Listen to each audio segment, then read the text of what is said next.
Hello, Mr. Smith. I was wanting to send you a little video since you didn't get a chance to come up and look your machine over, show you the functions on it. This right here is your steering knob. It'll turn it left and right gradually. It's not a sharp steer. That's when you have these locked in. You can steer it that way, or you can steer it back and forth with your hands. Either way, if you have this knob turned all the way to the left or the right, it will make one of these not work. So if you go to mess with it and it's not pulling right, it's because this knob is not in the center. This right here is your vibrator, your first knob. I always used that when I was paving, and it's real important to turn it off when you stop, or it'll vibrate a place indention in your asphalt. But I always flipped it on and then put it in gear. Every time I took it out of gear, I would turn this off. This right here is the speed of travel of the hydraulic system. The farther you move it, the faster that it'll tram and operate. All the time when I paved, I either done it on 2 or 3. That give you a nice smooth, just a slow, steady run, and you can lay a lot of blacktop at that speed, and you're not pressuring yourself to keep track of everything.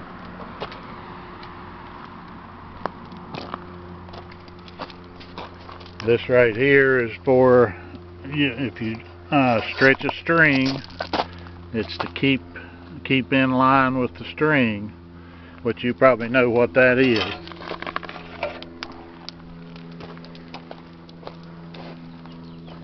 Then we had talked about these hoses.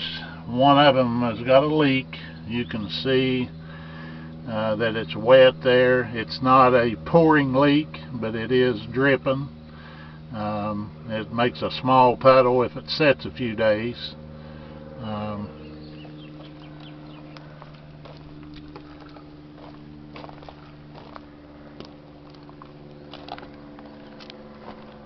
To start the machine,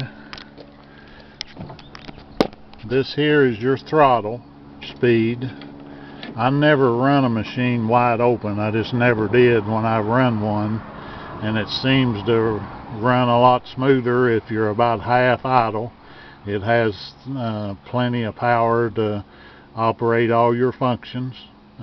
Seems to do fine on that. This is an older machine, this right here is also moves your throttle, which is connected to this. You may, once you move this and lock it, it twists to lock in. You may need to move this a little bit to get the half throttle that I was talking about. To get it started, you flip this switch, and you also flip this switch. And then this is your start button. As warm as it is, like today, it starts, it'll crank about 5 seconds and start. If it's a cooler day, if it cranks a few seconds and don't start, this is your choke. Just after it's cranked and it's not starting, choke it for a couple seconds and then let it off, and it should fire right up. And to turn the machine off, you turn that switch and this switch off.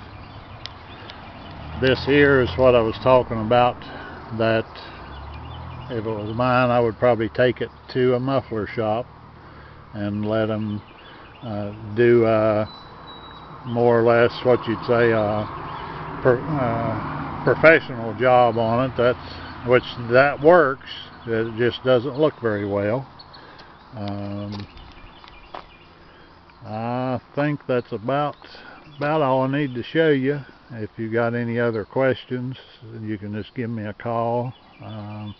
Oh yeah, your hydraulic oil tank, surprisingly, is this front bar here. This whole bar is your hydraulic tank. This is where you add your hydraulic fluid, and it also has a dipstick on it. That takes a 3/4 ratchet to open that, and it just screws out by hand. The battery, I'm not sure how old the battery is, but it seems to be starting the machine fine.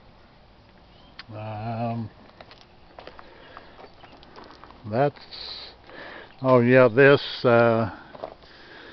skirting on the front, you might want to back your truck up to it and make sure your truck is not too low for this skirting. A lot of these are different.